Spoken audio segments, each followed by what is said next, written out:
Hello dear students, welcome to Anay classes, and right now I am here with you the topic of trigonometric ratios. As I promised you that we are going to start very soon this chapter, so today we are going to learn about the trigonometrical ratios. So this will be our first topic of class 10. So as I told you, it is very important. Yeah, definitely. Yes, exactly. This is very important for class 11 and 12, and we are going to deal today with the basic part of the trigonometric ratios. Okay, so today class is going to be very interesting, and today we are going to cover up to the ratio parts, and thereafter the means we are going to formulate the different formulas in the next videos. Okay, so today we are going to look on the very basic part of the trigonometric ratios. Okay, so without wasting our time, we are going to move and we are going to study this by step method. So for if each and everything that you must understand, I'm going to take you to step method process. Okay. So अब बात यह है कि step by step का मतलब क्या है कि हर एक चीज को अभी समझना है, ठीक है, कि ट्रिग्नोमेट्रिक रेशियो फिर इक्विवेलेंट ये सब क्या होते हैं, तो उनको वो सब आप लोग जानते हैं, लेकिन क्या होता है कभी कभी हम लोग के दिमाग से निकल जाता है, तो इसके बारे में भी जो है एकदम बेसिकली आपको हर चीजों को समझाते हुए हम चलेंगे आगे, ठीक है. That is why I told you that step by step method. Okay. Okay, so let us begin with the introduction to trigonometry. So trigonometry जो है एक बेसिकली एक मेथड है जिससे हम लोग अननोन एंगल्स और अननोन साइड्स को फाइंड आउट करते हैं एक ट्रायंगल में, ठीक है. तो बहुत सारे ऐसे फिगर्स हैं जो ट्रायंगल दिखते नहीं है लेकिन उसे ट्रायंगल बनाया जा सकता है उस केस में जब हम उसे ट्रायंगल बना सकते हैं तब हम उसमें ट्रिग्नोमेट्री अप्लाई भी कर सकते हैं और गिवन अननोन जो वैल्यूज है, एंगल्स हो या आपका साइड्स हो, उसे फाइंड आउट किया जा सकता है. मैं आपको और एक चीज बता दूं कि एक ट्रायंगल में अननोन साइड्स को फाइंड आउट करने के लिए हम लोग पाइथागोरस थ्योरम का भी यूज करते हैं, तो उसकी भी चर्चा हम यहाँ करेंगे क्योंकि वो बहुत ही इंपॉर्टेंट है और उसी से जो है ट्रिग्नोमेट्री का फॉर्मुलेशंस होगा, ठीक है. तो स्टार्ट करते हैं with the trigonometry part. So right now अभी जो है मैं बात करूंगा ये कि ट्रिग्नोमेट्री बेसिकली ये एक मेथड है जो कि फॉर्मुलेट किया गया है to find out the unknown sides and angles. Okay, so हम लोग क्या करेंगे, अननोन जो साइड है और जो एंगल्स है उसे फाइंड आउट करेंगे. तो उसके लिए हम लोग क्या यूज करते हैं, जनरली ट्रिग्नोमेट्री यूज करते हैं. ओके, अब मैं एक चीज बता दूं कि ट्रिग्नोमेट्री जो है जनरली हम लोग अप्लाई तभी कर सकते हैं जब वो ट्राइंगल जो है वो 90 डिग्री होना कंपल्सरी है. का मतलब कि वो राइट एंगल ट्राइंगल होना है, ये बात याद रहे, क्या होना है, राइट एंगल ट्राइंगल. लेकिन यहाँ बहुत इंपॉर्टेंट बात है, क्या है कि राइट एंगल अगर कोई ट्राइंगल नहीं है लेकिन उसको अगर मैं राइट एंगल बना सकता हूं किसी तरह तो मैं उस पर ट्रिग्नोमेट्री अप्लाई कर सकता हूं. एग्जैक्टली, ये सही है, ठीक है. चलो, तो राइट एंगल जो ट्राइंगल है वो होना जरूरी है, बिल्कुल भी जरूरी है, ठीक है. चलिए, तो अभी हम ये समझ गए कि हमारा जो ट्रिग्नोमेट्री है वो एक मेथड है, तरीका है, ठीक है, जो कि फॉर्मुलेट किया गया है ताकि हम अननोन साइड्स और एंगल्स को फाइंड आउट कर सके, ठीक है. So this is very much important. हाँ, ओके, क्लियर. नाउ अभी क्या है कि हम लोग आगे बढ़ने से पहले कुछ टर्म्स है जिसके बारे में हम लोग जानेंगे, क्योंकि ये जानना बहुत ही जरूरी है। तो सबसे पहला जो टर्म है वो है हमारा क्या, रेशियो। तो रेशियो क्या होता है भैया, रेशियो जो होता है, ठीक है, वो क्या होता है, वो कंपैरिजन होता है। कंपैरिजन मतलब किसी दो चीजों को क्या, मतलब तुलना करना, क्या, तुलना करना। तो दो चीजों को जब हम तुलना करते हैं तब हम बोलते हैं क्या, उसको कंपैरिजन। तो जनरली तो comparison of two different values of same unit. तो सेम यूनिट का होना चाहिए, जैसे कि अगर लेंथ का बात करें तो लेंथ होना चाहिए, केजी का बात करें तो केजी, अगर आप फोर्स का बात करें तो फोर्स, अगर आप किसी भी यूनिट को लेकर के चर्चा कर रहे हैं तो दोनों चीजों का जो यूनिट्स है वो सेम होना चाहिए, तब हम उसको क्या बोलते हैं, उन दोनों का जब हम दो चीजों का कंपैरिजन करेंगे एक साथ तब हम उसको बोलते हैं क्या, रेशियो। जैसे कि फॉर एग्जांपल मैंने एक आपको पाइप दे दिया 5 मीटर का और एक मैंने दे दिया क्या, 1 मीटर का, सपोज दैट।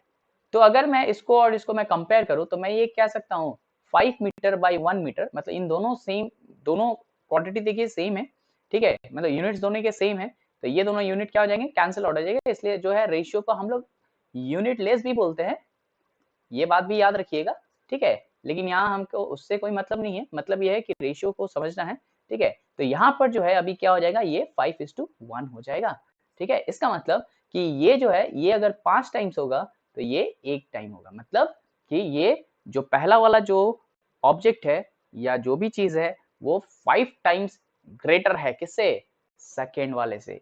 तो ये जो है कंपैरिजन करता है दो चीजों के बीच में, और वो बताता है कि वो कितना बड़ा है या कितना छोटा है, या कितना वजनदार है या कितना हल्का है।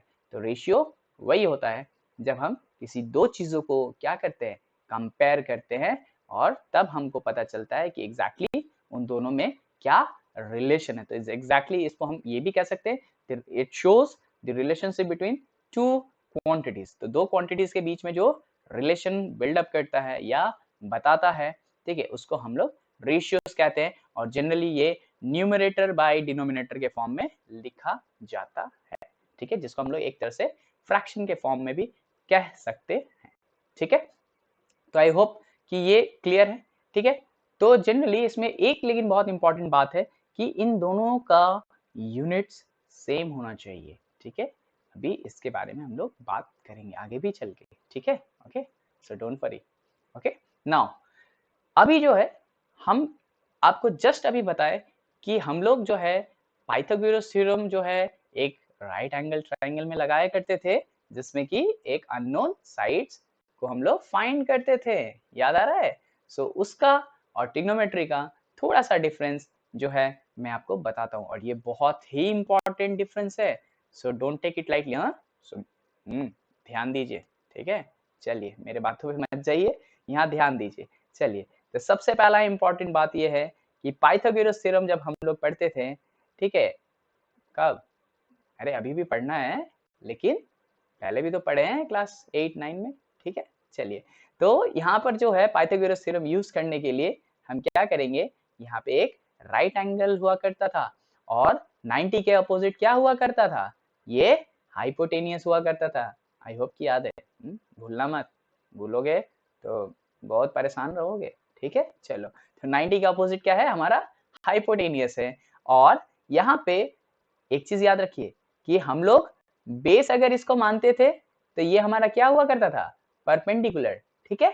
सपोज दैट कि मैं इसको बेस नहीं मान के इसको मैं परपेंडिकुलर मान लूं, तो ये मेरा क्या हो जाता था, बेस। लेकिन यहाँ हाइपोटेनियस हमारा क्या रहता था, फिक्स रहता था, कहाँ रहता था, 90 के जो एंगल है उसके अपोजिट साइड, ठीक है, वो जो है लॉन्गेस्ट साइड होता था, ठीक है, उसको हम लोग हाइपोटेनियस बोलते थे, ठीक है। और बोलते थे नहीं, बोलते हैं, ठीक है, सॉरी। चलो, तो यहाँ पर जो है अगर इसको हम बेस समझते हैं तो ये हमारा क्या हो जाएगा, परपेंडिकुलर दूसरा वाला, और अगर मैं इसको परपेंडिकुलर समझता था तो ये हमारा बेस होता था, ठीक है। तो इसमें जो है, इसमें पाइथागोरस थ्योरम में जो है हम लोग एक फॉर्मूला यूज करते हैं कि जो हाइपोटेनियस का स्क्वायर होता है वो बाकी दो रिमेनिंग साइड का स्क्वायर का सम जब करते हैं तो वो उसके इक्वल होता है। That means B square plus P square. अच्छा मैं एक चीज और बता दूं, तो सबको को पता ही है यार, ठीक है, बेस को हम लोग बी से डिनोट करते हैं और परपेंडिकुलर को पी से डिनोट करते हैं, ये तो सभी को पता है ना। चलो तो ये जो है ये हमारा पाइथागोरस थ्योरम है, जो कि हम लोग यहाँ पे भी हम लोग यूज करने वाले हैं। लेकिन देखिए तो ये किसका बात था, पाइथागोरस थ्योरम का, ठीक है। लेकिन अगर हम बात करें ट्रिगोनोमेट्री का, ठीक है, तो यहाँ एक बहुत ही इंपॉर्टेंट बात आता है कि एक राइट एंगल हमारे पास ट्राइंगल तो रहता ही है, ठीक है। मानिए कि अगर नहीं दिया तो राइट एंगल हम उसको बनाएंगे, दिखाते हैं उसको भी आगे चल के, टेंशन काहे आ जाते हैं, टेंशन नहीं आइए मत, ठीक है, बिंदास पढ़िए, ठीक है, और देखिए क्या क्या हो रहा है, ठीक है। तो 90 का अपोजिट भैया क्या है, हाइपोटेन्यूस, ठीक है। और जो ये लाइन है और ये जो लाइन है, मतलब ये दो जो साइड है, ठीक है, इस पे देखिए ये सेम ट्राइंगल है। लेकिन ट्रिग्नोमेट्री के केस में क्या होता है कि एक जो एंगल है ना वो दे दिया जाता है, ठीक है। तो ये मान लीजिए हमारा क्या है, थीटा है, क्या है, थीटा। क्लियर। तो अब एक मैं बता दूं कि यही एंगल हम इसी को नहीं दिया जाता है, ये भी दे देता है, ठीक है। और एक चीज याद रखिए कि हमारा मान लीजिए ये ए, ये बी और ये सी है, तो एक बात यहाँ देखिए बहुत इंपॉर्टेंट है, जो कि हम लोग आगे भी चल करके पढ़ेंगे, ठीक है। क्या है यहाँ पर देखिए कि angle A plus angle B plus angle C is equal to कितना होता है, 180 डिग्री, ठीक है। तो यहाँ पे हम ऐसे लिख सकते हैं, यहाँ पे हम लिख रहे हैं, देखिए इसको यहाँ पर, ठीक है, क्या हो जाएगा, एंगल ए अगर हमको फाइंड करना है और एंगल बी जो है वो 90 दिया हुआ है, ठीक है, मतलब इसको नहीं लिखेंगे, ठीक है, ये ठीक है, और एंगल सी जो है वो थीटा के इक्वल दिया है, ठीक है। तो इसको ऐसे लिख लीजिए थीटा, ठीक है, इज इक्वल टू कितना हो जाएगा, 180 डिग्री, ठीक है, क्लियर है। तो यहाँ पर हम क्या लिखेंगे, देखिए एंगल ए जो हो जाएगा वो कितना हो जाएगा, 180 में से अगर 90 जाएगा, मतलब ऐसे लिख सकते हैं 180 डिग्री माइनस 90 माइनस थीटा, ठीक है, जो कि क्या हो जाएगा, ये हो जाएगा 90 डिग्री माइनस थीटा होगा, ठीक है, क्योंकि 180 में से 90 जाएगा, 90 बचेगा, माइनस थीटा हो गया, तो माइनस थीटा। तो एंगल ए जो हो जाएगा वो कितना हो जाएगा, 90 डिग्री माइनस थीटा। अब देखिए मान लीजिए ये अगर एंगल मेरा 60 डिग्री है, तो भैया ये कितना होगा, ये तो एक दूसरे का कॉम्प्लीमेंट्री हो गया, हाँ क्यों, क्योंकि ये तो भैया एक 90 है ऑलरेडी भी, तो रिमेनिंग दो एंगल जो है ए और सी वो कितना होगा, 180 में से 90 माइनस कर लीजिए, 90 ही बचेगा ना। तो सम ऑफ टू एंगल्स हम लोग को पता है क्या होता है, complementary angle equal to 90 degree जब होता है तब, ठीक है। तो अगर ये 60 है तो ये कितना हो जाएगा भैया, 90 माइनस 60, तो कितना हो गया, 30 डिग्री, और 30 और 60 कितने होते हैं, 90। इसका मतलब एंगल ए और एंगल सी इन दोनों का सम हमेशा कितना रहेगा, 90 डिग्री होगा। इसका मतलब ये दोनों एक दूसरे के क्या है, कॉम्प्लीमेंट्री है। इस बात याद रखेंगे क्योंकि आगे हम लोग का कॉम्प्लीमेंट्री एंगल भी है। आई होप बताया है पहले ना, याद रखिए, ठीक है। चलिए तो अभी जो है इसमें जो मूल बात है उस पर आते हैं, ठीक है। अब ध्यान दीजिए, तो 90 का अपोजिट साइड हमारा क्या हो गया, हाइपोटेनियस। ये अगर मान लीजिए एंगल अगर थीटा है तो भैया ये तो जान गए ना 90 माइनस थीटा होता है, अब कंफ्यूजन ना हो, ठीक है, याद रखिएगा, ठीक है। तो इसको ध्यान से समझिए, ठीक है। चलिए तो ये अगर हमारा थीटा है तो ये 90 माइनस थीटा है, तो सपोज कि मान लीजिए एक पर्टिकुलर टाइम के लिए हमारे पास ये जो एंगल है ये हमारा कितना है, थीटा है। तो देखिए हमारा यहाँ पे 90 के अपोजिट जो साइड है ये हमारा क्या हो गया, हाइपोटेनियस, ठीक है, क्लियर। अब देखिए ध्यान से सुनिएगा, जिस साइड पर 90 डिग्री एंड एंगल, मतलब ये गिवन एंगल लाई करता है, उसको हम लोग बोलते हैं क्या, बेस। इसका मतलब कि देखिए ये जो साइड है, ये वाला जो साइड है, ठीक है, इसको नेमिंग भी कर सकते हैं, कोई दिक्कत नहीं है, ए बी सी, ठीक है, अगर कंफ्यूजन हो रहा तो ये जो बी सी जो लाइन है इस पे देखिए 90 और ये थीटा दोनों इसी पर है, तो इसलिए बी सी जो हो जाएगा वो हमारा क्या हो जाएगा, बेस, और ए सी तो भैया क्या है, हाइपोटेनियस है। और हमें पता है कि 90 का जो अपोजिट एक बच गया है वो तो भैया क्या होने वाला है, वो तो परपेंडिकुलर ही होगा, और तो इसको छोड़ के कुछ होने को है नहीं। ठीक है, तो ये याद रखिए कि जिस लाइन पर जो है, जिस पे एंगल, गिवन एंगल और 90 लाई करे, वो क्या है हमारा बेस। और 90 का अपोजिट वाला हमेशा हाइपोटेनियस होगा, वो तो कभी चेंज होने को है नहीं, ब्रह्मांड इधर से उधर हो जाए कोई दिक्कत नहीं है, वो ऐसे ही रहेगा। ठीक है, और जो गिवन एंगल है उसका जो अपोजिट जो साइड है ट्राइंगल का, उसको हम लोग बोलते हैं क्या, परपेंडिकुलर। ठीक है, और यहाँ एक इंपॉर्टेंट चीज है जो कि आप लोग को जानना है। क्या जानना है, देखिए ध्यान से सुनिएगा। थीटा जो दिया गया है, गिवन जो एंगल है, उसका जो अपोजिट साइड है उसको परपेंडिकुलर डेफिनेटली बोलते हैं, लेकिन उसको और एक नाम से जानते हैं। क्या जानते हैं, अपोजिट साइड। क्या बोलते हैं, अपोजिट साइड। क्लियर, आप एनसीईआरटी का बुक में देखिएगा, उसमें दिया हुआ है, और बहुत सारे बुक्स में जो है आपको ये मिलेंगे। ठीक है, क्लियर, क्योंकि बेसिकली ज्यादातर जो एनसीईआरटी बुक जो है वो हर जगह क्या होता है, फॉलो अप होता है। ठीक है, इसलिए मैंने आपको बता दिया। ठीक है, क्लियर। अभी जो है देखिए बेस जो है, ठीक है, उसको हम लोग और एक नाम से जानते हैं, जिसको हम लोग बोलते हैं क्या, एडजेसेंट साइड। साइड, ठीक है, क्या बोलते हैं, एडजेसेंट साइड, एडजेसेंट साइड। ठीक है, तो ये जो है आपको याद रखना जरूरी है। तो बेस बीसी जो है उसको हम लोग क्या बोलेंगे, एडजेसेंट साइड, और परपेंडिकुलर को हम लोग क्या बोलते हैं, अपोजिट साइड। क्लियर है, I hope it is very much clear to all of you. Okay, so अभी जो है, अभी हम लोग बात कर लेंगे थोड़ा सा ट्रिग्नोमेट्री रेशियोज का, लेकिन उससे पहले मैं और एक चीज बता दूं, याद रखिए अभी मैं और एक चीज आप लोग को सिखाने वाला हूं। ठीक है, क्या सिखाऊंगा, देखिए मान लीजिए कि जो सपोज ये फिगर कुछ ऐसा हो जाए, ठीक, तो आप बताइए कि भाई बेस और परपेंडिकुलर कौन होगा, पहले तो दे दे हम, उसके बाद मान लीजिए ये एंगल हम दे दिए आपको।